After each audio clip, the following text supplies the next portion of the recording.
네, 반갑습니다. 김문현입니다. 예, 오늘은 그 광복절이면서 건국절입니다. 그래서 우리 공화당에서 오늘 숭례문 쪽 그 옛 삼성 거기가 삼성 본관이기도 하고 삼성생명, 제가 알기로는 그 중앙일보 빌딩으로 알고 있는데요. 삼성생명 빌딩입니까? 그거로 알고 있는데 그 앞에서 했습니다. 저는 아침에 조금 일찍, 원래는 그 시당 버스를 타고 와야 되는데 시당 버스가 갑자기 고장이 나는 바람에 그 KTX 기차를 타고 왔습니다. 타고 오면서 조금 일찍 도착했습니다. 조금 더 일찍 도착했으면 현충원에 갔을 텐데 그러지 못하고 보니까 우리 사무처 직원들이 대거 거기에 있더라고요. 그래서 초기에 작업들이 굉장히 많더라고요. 잔손이 많이 간다 그러죠. 그 손이 많이 가는 작업들을 다들 하고 계시고, 그리고 나라봉이라든지, 그리고 그게 모르겠네요. 복실이랍니까? 커피 주시는 그분도 있고, 엽서팀도 있고, 여러 군데 서울시당 쪽에서도 부스를 마련해가지고 또 커피 봉사들을 하고 있어서 참 보기가 좋았습니다. 오늘은 인원이 굉장히 많이 왔고요.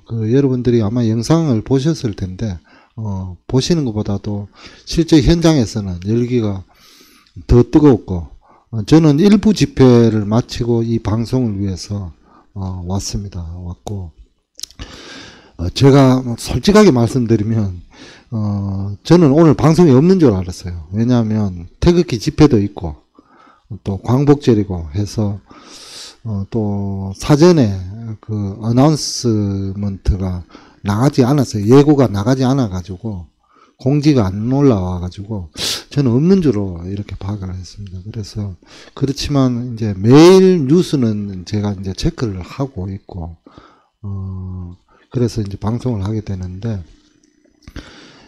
평소처럼 조금 더 깊이 있게 하지는 못할 것 같습니다. 왜냐하면 평소에 이제 뉴스를 보고 자료들을 찾고 책을 읽고 이렇게 하는데 오늘은 자료 기본 신문과 그것들을 뉴스들을 체크하는 데서 조금 했습니다. 그래서 오늘 제목은 은행으로 잡고요. 은행 모두의 적이 되다. 이런 방식으로 은행에 대해서 먼저 조금 이야기를 해보려고 합니다. 먼저 그 광복의 의미, 오늘이 광복절이자 건국절이죠. 그 내용은 여러분들이 정치에 대해서 저보다 더 잘 알기 때문에 잘 아시리라 생각합니다. 그렇지만 한 번 더 반복을 한다는 의미에서 광복절은 1945년 8월 15일 일본 제국주의로부터 압제로부터 우리가 해방된 날을 기념하는 게 광복이고요. 건국은 대한민국을 세운 해입니다. 1948년 8월 15일이고 물론 또 하나가 있죠. 우리 유경수 여사님께서 돌아가신 해도 이제 8월 15일인데 그 앞에 두 광복절과 건국절을 보면 요번에 이제 광복회장인 이종찬 회장이 조금 망언 비슷한 망언을 했죠. 임시정부를 적통으로 보고 그때를 건국으로 봐야 된다. 만약에 임시정부를 건국으로 보면 어떤 현상이 일어날까요? 가장 먼저 생각할 수 있는 게 임시정부 자체가 임시가 달린 정부잖아요. 그러니까 완전한 정부가 아니잖아요. 그러니까 완전한 정부는 우리가 완전한 정부라고 해서 되는 게 아니고 다른 국가에서 대사를 파견한다든지 하는 국가로서 인정을 해주고 정부로서 인정을 해줘야 되는 거잖아요. 임시정부가 그렇게까지는 안 되었고, 두 번째는 더 중요한데 좌우 합작 정부잖아요. 그랬을 때 사회주의 계열도 있고 자유민주주의 계열도 있고 어쨌든 독립에서는 힘을 합치자 이렇게 되는데, 한쪽은 사회주의 계열은 북한을 세우게 되고, 우리는 그 자유민주주의 계열은 그 대한민국을 세우게 되죠. 그렇죠. 그런데 만약에 임시정부를 우리가 인정을 하게 되면, 건국으로 인정을 하게 되면 북한이 정통성이 있는 정부다라는 식으로 주장을 했을 때 우리가 답변을 못합니다. 북한도 정통성 있고 우리 대한민국도 정통성 있고, 그러면 우리 헌법 자체에 위배되는 그런 상황이 오는 겁니다. 그래서 그것들은 바로 북한이 항상 노리는 거고, 좌파에서 항상 주장을 하면서 북한을 어쨌든 우리가 동격으로 놓고, 그리고 독립운동에 있어서도 우리 자유민주주의 계열보다도 더 독립운동을 활발히 했다는 식으로 역사를 왜곡하는 그런 일이 됩니다. 그래서 그걸 먼저 말씀을 드리고요. 오늘 안 그래도 박근영 전 유경재단 이사장님이 연설을 하셨어요. 그런데 저는 뒤쪽에 있어가지고 잘 안 들렸는데 약간 들은 게 비장 이야기. 혹시 오장육부가 뭔지 아십니까? 혹시 이동현 MZ세대님 아세요? 오장. 모른다는 표정입니다. 오장육부 저도 다 모릅니다. 위장, 대장, 소장, 12지장, 최장, 비장. 5개 5장입니까? 6장입니까? 5장입니까? 5장 6부는 생략을 하고요. 어쨌든 서양에서 19세기 초에, 20세기 초죠. 20세기 초에 어떤 일이 있었냐면, 비장이 보니까 소화도 안 시키고 아무 역할을 안 하는 겁니다. 그래서 이건 쓸모없는 장기다 해서 떼버리는, 그러니까 뭡니까, 수술로서 절개를 해버리는 그런 일을 저질렀거든요. 그렇게 하니까 문제는 뭐냐면 그렇게 한 사람들이 비실비실해요. 잘 움직이도 못하고 잦은 병치레를 하고 그렇게 하더라는 겁니다. 그래서 이 비장을 떼서는 안 된다라고 보고, 이제 비장을 떼는 이유는 있어요. 그거는 제가 기억을 못합니다. 비장이 괜히 있어가지고 무슨 역할 다른데 지장이 돼가지고 뗐는데, 그처럼 부분을 보는 게 서양의학이고요. 뭐 지금은 조금 통합되는지만 전체에서 부분의 역할을 보는 게 동양의학이거든요. 동양의학에서는 반대로 비장을 가장 중요한 장기로 봅니다. 뭐냐면 몸 전체, 정신 전체를, 몸 전체를 컨트롤하는 기관으로서 보고, 비장의 역할에 대해서 저는 단전호흡을 약간 한 적이 있는데, 단전할 때 그 비장 이야기를 조금 하더라고요. 그래서 비장을 튼튼하게 해야 된다. 뭐 그렇다고 비장을 튼튼하게 하는 방법은 별로 없는 것 같고요. 그래서 지금은 또 동서양이 조금 통합되는 형태로 이렇게 되는데, 우리가 쓸모없다고 생각하는, 부분적으로 봤을 때는 쓸모없다고 생각하는 것들이 전체의 관점에서는 굉장히 코어, 핵심일 수 있다. 그런 생각들을 하거든요. 그거는 조직에 있어서 뭐 우리 공화당은 또 마찬가지일 겁니다.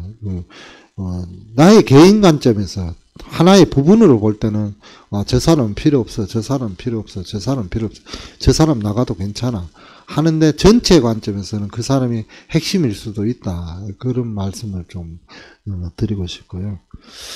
조금 뭐 광복절날 맞지 않은 얘기입니다만, 저커버그하고 머스크 저번에 현피 뜬다는 얘기를 했죠. 현피 뜬다는 거는 실제로 만나서 싸운다는 겁니다. 그런데 이 친구들이 가만히 보니까 다 이유가 있더라고요. 그러니까 머스크는 트위터를 인수를 했잖아요. 그래서 조금 개편하면서 좀 띄우고, 페이스북 지금 메타죠. 메타는 스레드라고 트위터 대항마를 또 만들었더라고요. 그래서 저커버그는 그걸 또 띄우고, 그걸 노이즈 마케팅 그러죠. 노이즈 마케팅을 위해서 조금 한 게 아닌가. 어쨌든, 그런데 어제 뉴스에 보니까, 둘이 현피를 콜로세움에서 뜨겠다. 뭐 그런데 이제 이태리 정부에서는, 우리는 그런 소식을 들은 적이 없고, 없다라고 이야기를 했는데, 그럴 가능성도 있는 것 같습니다. 그래서, 글래디에이터를 연상하게 하는, 그런 싸움이 한번 벌어질 수도, 세기의 대결이 벌어질 수도 있다. 그런 생각이 들고요.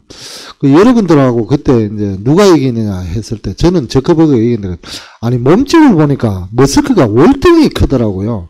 머스크가 대략 한 190cm이고, 저커버그는 170 조금 넘는 것 같은데, 저도 판단이 일단, 저커버그가 아무리 주짓수를 해도, 기본 등치에는 이길 수 있는지, 그런지 조금 생각이 듭니다. 그리고, 먼저 은행 이야기를 하기 전에 잠깐 중국 이야기를 할게요. 중국 경제가 지금 심각하다는 거는 나오죠, 그죠? 제가 전에 방송에서 2번 언급한 적이 있는데, 중국 경제에 대해서, 제닛 옐런이 중국에, 공존의 조건을 제시하다. 그거는, 너가 살려면 이 조건을 받아들여라 하는 아주 강압적인 태도라고 그랬죠. 물론 그렇게 그 당시에 얘기하지 않은 팀들이 있지만, 지금의 대부분의 유튜브에서는 중국이 어렵다는데 동의를 하고 있습니다. 그래서, 비구이 위안이라고 흥다그룹은 많이 들으셨을 텐데, 부동산 재벌입니다. 부동산 쪽에서 지금 굉장히 문제가 생기고 있고요. 그리고, 그 문제는 일단은 주택수가 너무 많다는 거. 가구 수에 비해서. 너무 많다는 거. 그리고, 그 주택을 사줄 만한 여력이 안 된다는 거. 그래서 비구이 위안이 채무 불이행의 디폴트 상태로 가는 게 아니냐.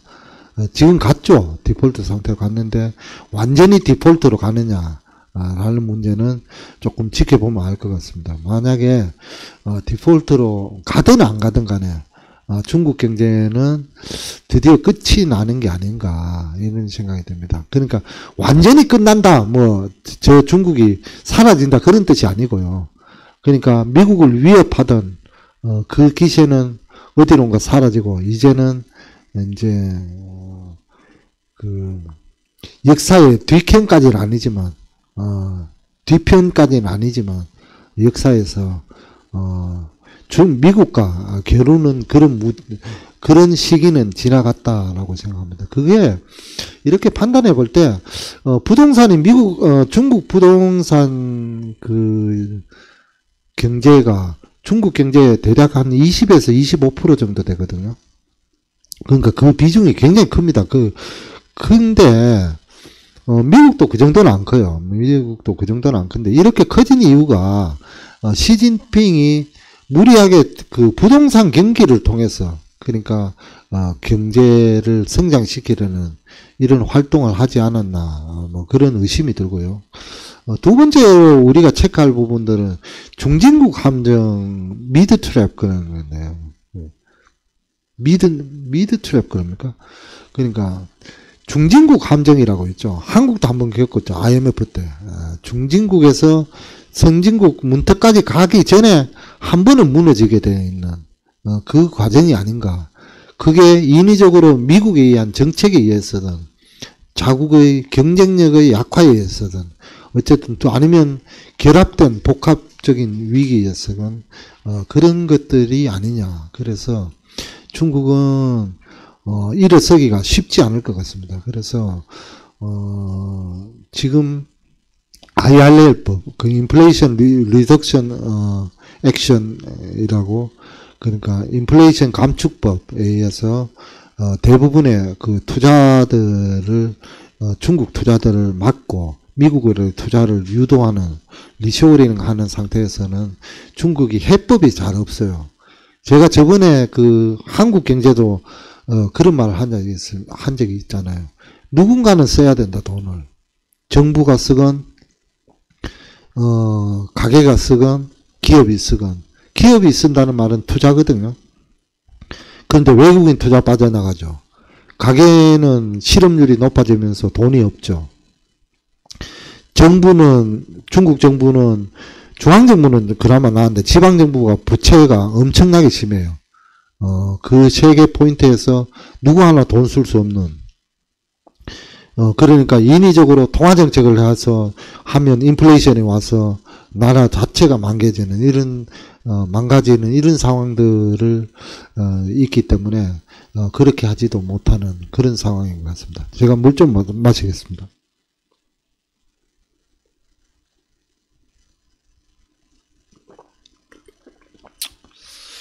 그래서 중국이 일어서기가 쉽지 않다. 이 말씀을 제가 드리고요. 또 하나가 최근에 이제 AI에 대해서, 인공지능에 대해서 이제 제가 조금 많이 강조를 하고 하니까, 인공지능을 어떤 학자는 그렇게 이야기해요. 인간의 마지막 발명품이다. 더 이상 발명품은 없다. AI 이상은 없다라고 하는 the last invented, the last invented 이렇게 표현하죠. 그래서 마지막 발명품이다 이렇게 이제 이야기를 하는데, 전에 몇 번 이야기를 한 적이 있을 겁니다. MIT에 노벨상 지금 주라면 그 사람한테 주로 있다 할 것 같은데, 에스모글루라고 이제 그분이 이제 권력과 진보라는 책에서 뭐라고 적었냐면, 기술의 발전이 항상 진보적인가? 그러니까 기술의 발전이 항상 공평한가? 평등한가? 이런 뜻이거든요. 그러니까 골고루, 그렇지는 않다라는 게 역사의 반증이거든요. 그래서 19세기 말에 같은 미국의 기술 변화가 기차라든지 전기기관차 굉장히 많았잖아요. 19세기 말에 그 산업혁명이 일어날 당시에. 그때 기술을 활용한 사람들이나 기업들은 발전하는 반면에, 부자가 된 반면에, 그렇지 못한 사람들은 굉장히 힘들게 살았거든요. 그래서 1890년에 셔먼 독점법, 1914년에 크레이턴법과 연방거래위원회법, 우리 말하면 공정거래법이죠. 그런 법들을 이렇게 마련하고 있는데, 그러면 그때처럼 지금도 마찬가지 아니에요. AI가, 인공지능이 실제로 구글이라든지 구글바드라든지 아니면 오픈 AI의 지금 챗 GPT라든지 또 다른 형태의 AI들이 빅테크 기업 소수가 갖고 있는 거 아니에요.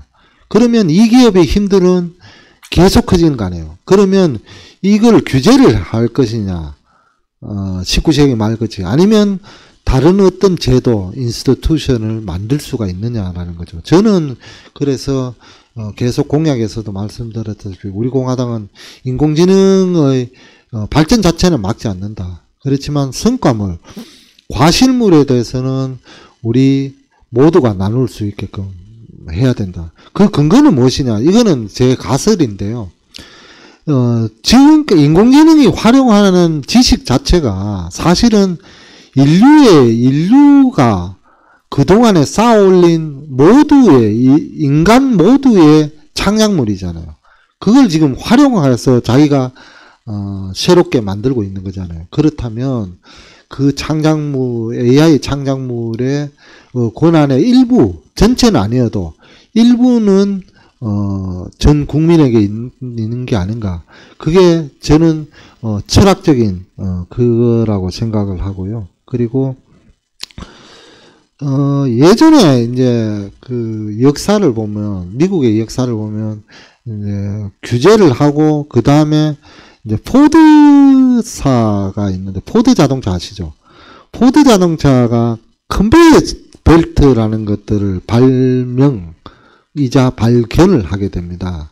컨베이어 벨트를 새로 넣게 되는데 생산성이 한 3배, 4배 다른 기업보다, GM보다도 높아져 가지고 전체를 석권합니다. 그러면서 임금을 2배 주고, 포드 자동차 직원들한테 2배 주고, 이렇게 해서, 그걸 우리가 포디즘 그러고, 1945년에서 한 1970년까지의 그 호황기, 그걸 골든 에이지, 골든 피리어드 라고 이야기하는, 황금 시대라고 이야기하는데, 그것처럼 할 수 있지 않느냐라고도 혹자는 얘기할 수가 있을 것 같아요. 그런데 AI 특성상 그것들은 굉장히 저는 어렵다고 보고요.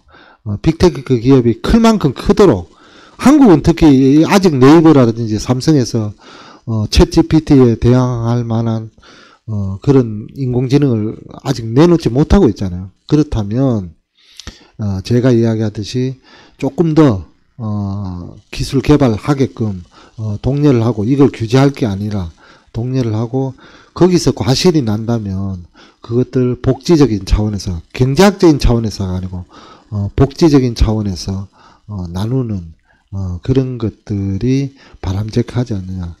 그게 이제 제가 이야기했던 경제학에서의 상충관계. 그 성장과 평등은 상충되잖아요. 성장을 많이 하면 불평등해지고, 지금 그 관계가 존속되고 있거든요. 물론 그렇지 않은 국가도 있습니다. 그런데 대부분의 선진국에서는 성장을 추구하니까 불평등도가 높아지고, 또 평등을 또 추구를 하다 보니까 성장자가 낮아지고, 이런 관계, 상충관계가 성립을 하는데, 그래서 제가 이야기한 대로 그런 방식이 맞지 않느냐, 이런 생각입니다. 그렇지만 저는 뭐 약간 열린 시각을 갖고 있고요. 제 생각이 틀릴 수도 있다, 이렇게 보고 있습니다. 그래서 항상 여러분들이 또 다른 의견으로, 또 다른 생각과 또 다른 것으로서 또 비판을 하면 그것에 대해서 저도 조금 생각을 해보고 약간씩 조금 정답에 가까운 그런 정책을 찾아보고자 합니다. 은행, 이제 주제에 대해서 들어가 보죠.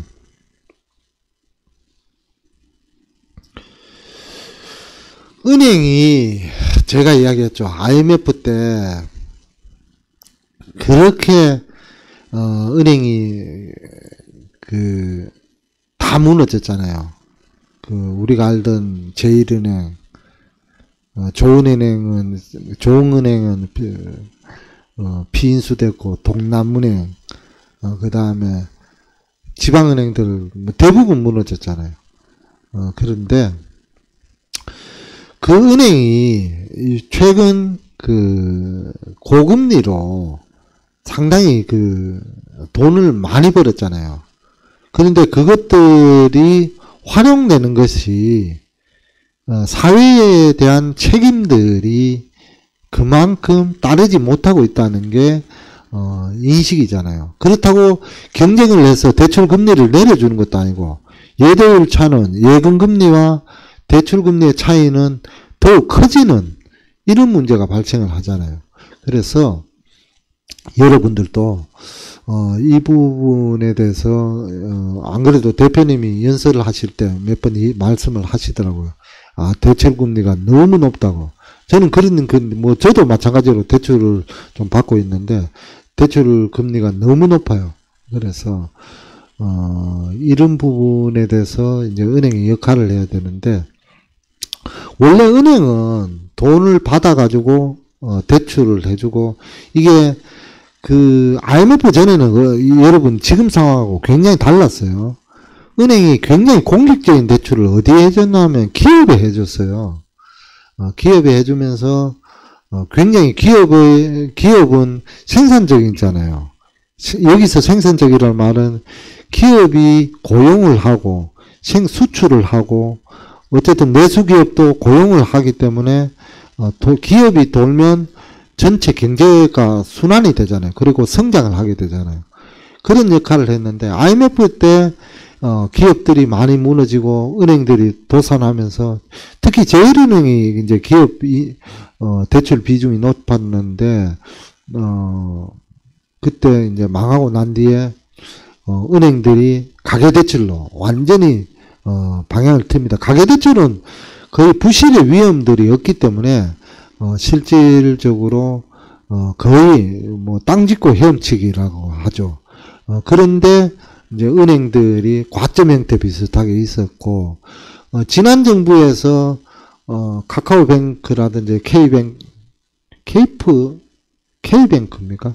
제가 정확히 모르겠는데, 몇 개 은행들을 맥이라고 넣었지만, 기존 인터넷 은행의 한계를 벗어나지 못하고 기존 은행에 영향을 못 줘서 제가 지난 시간에 한번 이야기를 했죠. 대구은행이 시중은행에 들어온다. 거기 들어와도 마찬가지입니다. 저는 아예 은행을 대기업한테 확 풀어버리는 것도 괜찮을 것 같아요. 뭐 이런 정도로 은행이 사회적 책임을 못하면 그런 것도 괜찮았어요.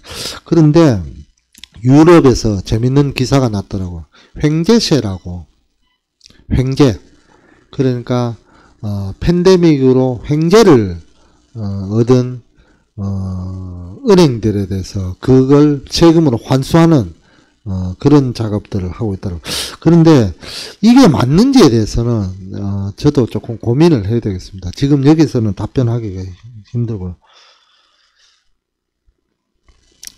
은행하면 어릴 때 읽었던 그 빨간머리 앤 기억이 나는데, 빨간머리 앤이 할아버지가 왜 돌아가셨는지 아세요?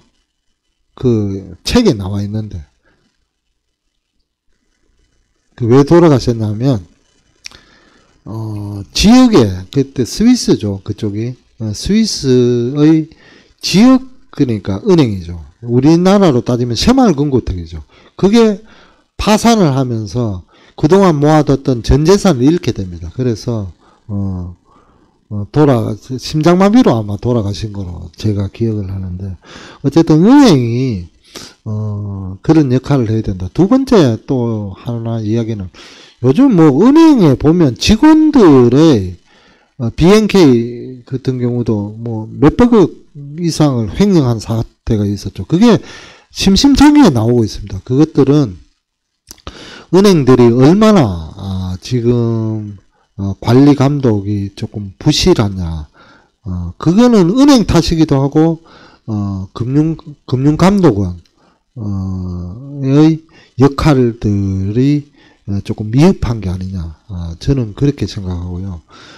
금융감독원이 기본적으로 물론 자체 은행이 해야 되겠지만, 금융감독원 또 그 정도 몇백억 원, 뭐 700억 원, 800억 원, 그 정도 횡령에 대해서는 잘 알 수 있어야 되지 않느냐라고 생각합니다. 지금 은행 산업을 제가 과점 산업이라고 했는데, 지금 대구은행 정도 규모를 일반 은행화 시킨다고 해서 이 과점 체제는 무너지지 않습니다. 제가 보기에는 매기가 안 됩니다.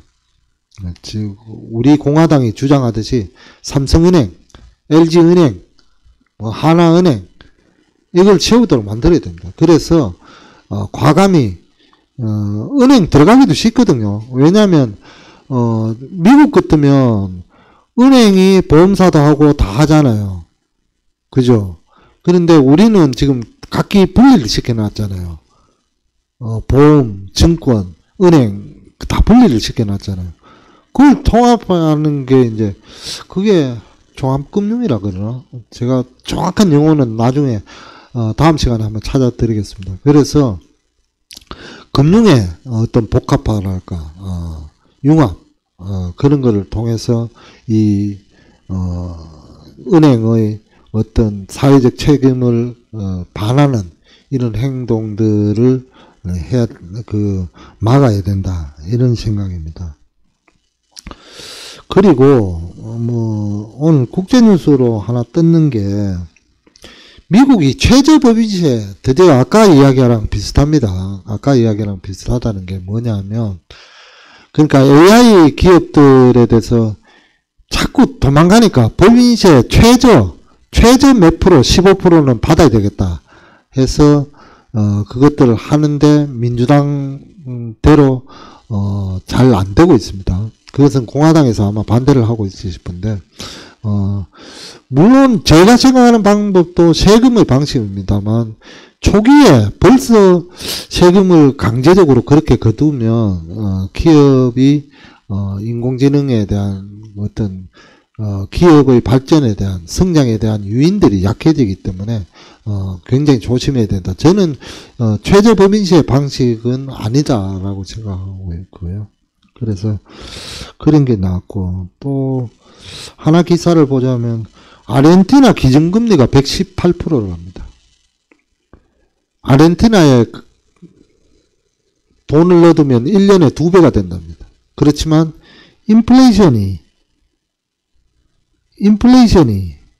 그만큼 되기 때문에 돈을 2배 줘도 아무 소용이 없다. 그런 기사도 있고요. 잼버리 이야기는 다른 데서 많이 들었기 때문에 제가 이야기를 하지 않겠습니다. 그리고 여러분한테 조금 영향을 줄 수 있는 그 이야기 하나 하겠습니다. 유류세가 한 절반가량 이상이 한 60% 가량이 세금이라는 거 알고 계시죠? 예전에 우리 2020년도 4.15 총선 때 유류세 반값 휘발유 반값 기름값 공약을 냈거든요. 그게 그겁니다. 그런데 유류세를 인하를 연말까지 연장을 가닥하는데 경유는 단계적으로 축소한다. 왜냐하면 경유는 이제 탄소와 조금 연관이 있기 때문에 조금 그렇게 한다는 얘기가 있습니다. 그래서 기름값이 일단은 연말까지는 연장을 한다니까 휘발유 쓰시는 분들은 큰 문제가 없는데 경유값은 약간 오르고 그 연말이 지나면 선거까지는 어쨌든 선거용이니까 선거까지는 어쨌든 그대로 유지될 겁니다. 예, 그러니까 그렇게 아시면 될 것 같습니다. 오늘 그 태극기 집회와 광복절, 건국절 기념 그리고 유영수 여사님 추모일을 맞아서 오늘 태극기 집회를 했는데 여러분들도 태극기 집회에 참석하신 분도 방송을 보지 싶은데 그걸 다시 되새기고 제 방송이 알차게 들렸으면 좋겠습니다. 오늘 즐겁게 보내시기 바랍니다.